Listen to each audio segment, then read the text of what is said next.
Teman-teman, pada bagian sebelumnya, kalian telah mendengarkan bagaimana berita kemerdekaan Indonesia menyebar di Pulau Jawa dan Sumatera. Sekarang, kalian akan mendengarkan kelanjutan materi tersebut, yaitu penyebaran berita kemerdekaan Indonesia di daerah lainnya. Jadi, tetap fokus ya teman-teman. Mari kita mulai.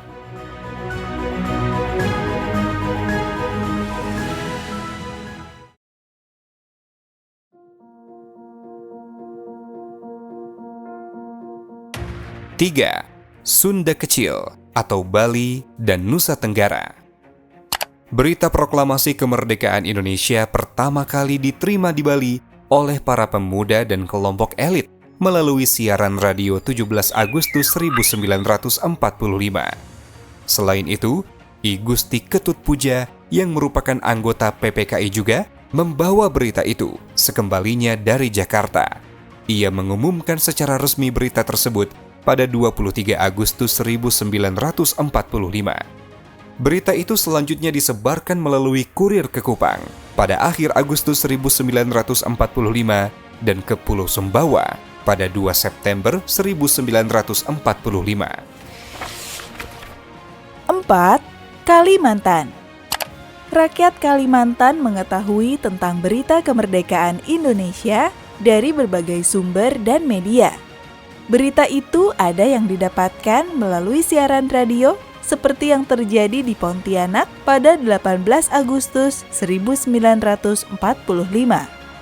Ada pula yang mendapatkan berita dari para pelaut yang datang dari Jawa ke beberapa pelabuhan, seperti Sampit, Pangkalan Bun, Pagatan, Kuala Kapuas, dan Pulang Pisau.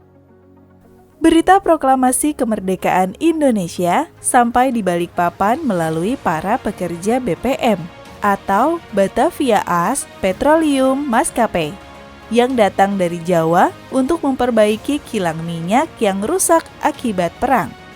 Di wilayah lain seperti Puruk Cahu, Martapura, Marahaban, dan Pelaihari, berita proklamasi justru dibawa oleh tentara Australia yang bertugas melucuti senjata tentara Jepang. 5. Sulawesi. Peristiwa proklamasi kemerdekaan sebenarnya sudah didengar di beberapa wilayah di Sulawesi melalui siaran radio 17 Agustus 1945. Namun, berita itu belum menyebar secara luas. Penyebaran berita secara luas baru terjadi setelah kepulangan para pemimpin Sulawesi dari Jakarta.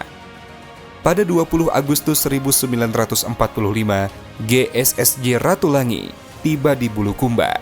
Ia dan timnya kemudian menyebarkan berita tersebut ke utara, sementara penyebaran berita ke selatan dilakukan oleh tim Lanto Daeng Pasewang. Pada akhir Agustus 1945, berita proklamasi sudah menyebar di Maros. Berita itu juga dibawa oleh para pelayar dan pelaut yang datang dari Jawa pada bulan September 1945. 6. Maluku dan Papua. Berita mengenai proklamasi kemerdekaan Indonesia terlambat diterima di Maluku dan Papua. Minimnya sarana dan prasarana komunikasi dan transportasi merupakan salah satu penyebab terlambatnya penyebaran berita proklamasi di sana. Berita proklamasi kemerdekaan baru diterima oleh pemuda di Ambon pada bulan Oktober 1945. Berita proklamasi justru telah sampai terlebih dahulu di Papua pada akhir Agustus 1945. Melalui pamflet dan siaran radio yang ditangkap dari Australia. Pengasingan Politik Indonesia atau Indonesian Political Exile Association, disingkat IPEA, yang diasingkan oleh Belanda ke Australia, mengetahui tentang proklamasi kemerdekaan Indonesia melalui siaran radio. Mereka kemudian membuat selebaran yang disebarkan di Brisbane, Sydney, Melbourne, Merauke, Balikpapan, dan sebagainya.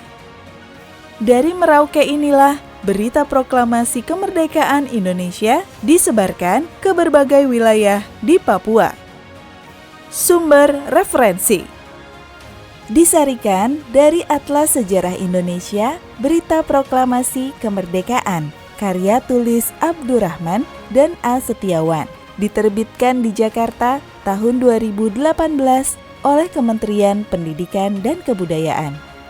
Serta dari bab Proklamasi Kemerdekaan, halaman 130 hingga 150, karya tulis S. Zuhdi, dalam buku yang dieditori oleh MZ dan M. Paeni berjudul Indonesia dalam Arus Sejarah, Jilid ke-6, Perang dan Revolusi, diterbitkan di Jakarta tahun 2012 oleh PT Ikhtiar Baru Van Hoover dan Kementerian Pendidikan dan Kebudayaan Republik Indonesia.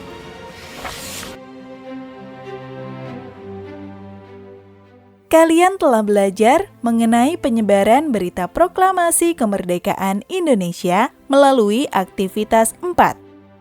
Nah, sekarang kakak pengen tahu bagaimana penyebaran berita proklamasi di daerah kalian? Apakah penyebaran proklamasi dilakukan melalui radio, media cetak, atau dengan cara yang lain? Tahukah kalian bagaimana sambutan masyarakat di berbagai daerah setelah mendengar berita proklamasi kemerdekaan tersebut? Demikianlah pembahasan untuk bagian ini ya teman-teman. Pada bagian selanjutnya, kalian akan mendengarkan bagaimana sambutan terhadap berita kemerdekaan, baik itu di dalam dan di luar negeri. Dengarkan dengan fokus dan semangat yang tinggi ya teman-teman.